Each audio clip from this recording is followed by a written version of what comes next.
Greetings.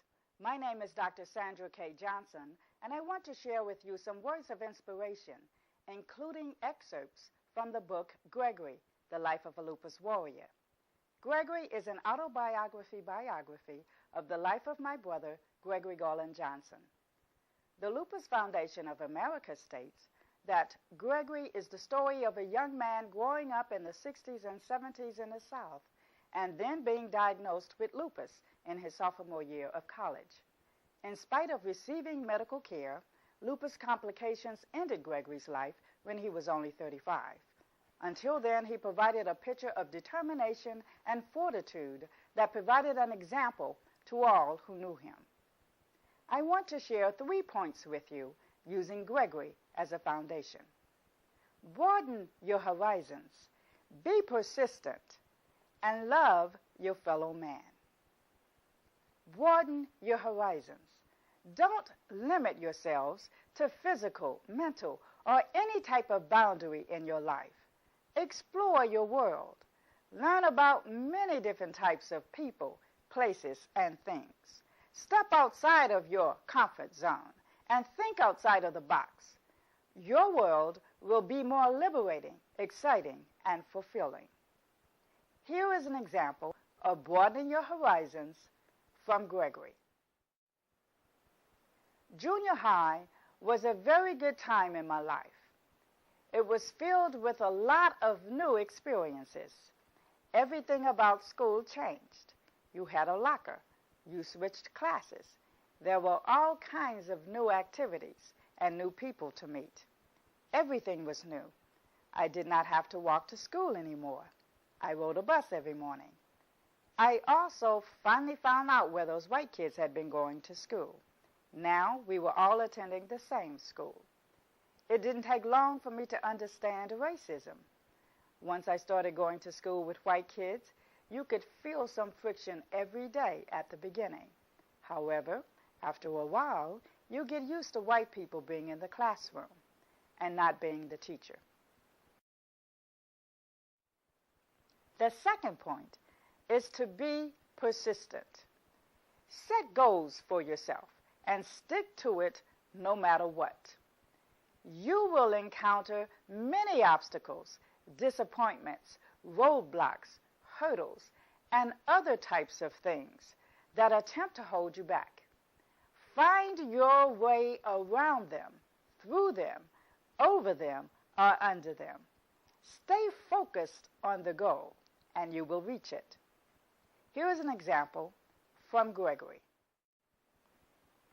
I returned to Baton Rouge for school. I only had one class that I did not drop, senior project. All I had to do in that class was to have 5 progress reports, a final report, and a final project. I worked on that while I was in the hospital, so I was allowed to keep that class. To my disappointment, I only lasted 1 week this time at school. On April 15, 1983, I had to call Dr. Wynn at 6 a.m. and tell him I was in severe pain in my back and side, and I didn't know what to do. He told me if I could drive there, come as soon as possible. It was a 3-hour drive. He told me before I leave home to call him again so that he would know what time to expect me. I really could not find anyone to drive me there in such a short period of time, so I decided to drive myself.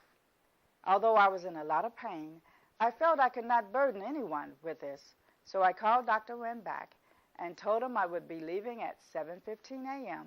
and I would be there between 10 and 10:30 a.m. and I would be driving alone. The only thing he could say to me was be careful. The third point is to love your fellow man. We all have goals, hopes, dreams, and aspirations. Don't be so focused on you that you don't take the time in this life to encourage someone else. A smile, a kind word, or a good deed goes a long way towards lifting someone else's spirit. Don't be so focused on your own problems that you don't see anyone else hurting or who needs help. Sometimes, in the midst of your own situation, helping someone else helps you. Take the time to make this world a better place than it was when you came here. Make your mark and positively impact the lives of others. Here is an example from Gregory, written by his college roommate after Gregory's death. We talked a lot about everything. He told me how some days he would feel his bones ache. He wasn't complaining, just telling it like it was. Gregory always did have sincerity in his words. He reminded me of a wise old man, wise beyond his years, at times of brutal honesty that you somehow needed at the moment, a pragmatic perspective that would bring people back to common sense if what they were talking about was a bit outlandish. During his illness, I never heard him complain about it, never seek sympathy, never. In fact, there were many nights when I would accompany him back to the yard to help someone else. For example, a friend may have needed a ride to the store or even home on the weekend. It was usually to a small town somewhere, and their money was short. It was very hard to imagine the pain the man was in because he didn't dwell on it. If God gave him the strength to change the things he could, he also gave him the serenity to accept the things he could not. He accepted them with a dignity that I hope someday I will be mature enough to fathom.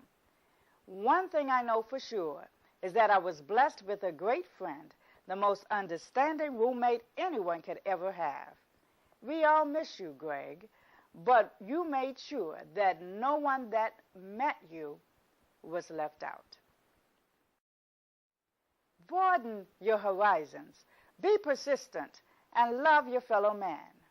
Make these 3 points a part of your lifelong activities, and I can assure you that you will have a lifetime of learning, appreciation, contentment, joy, and fulfillment, and you will leave this place better than you found it.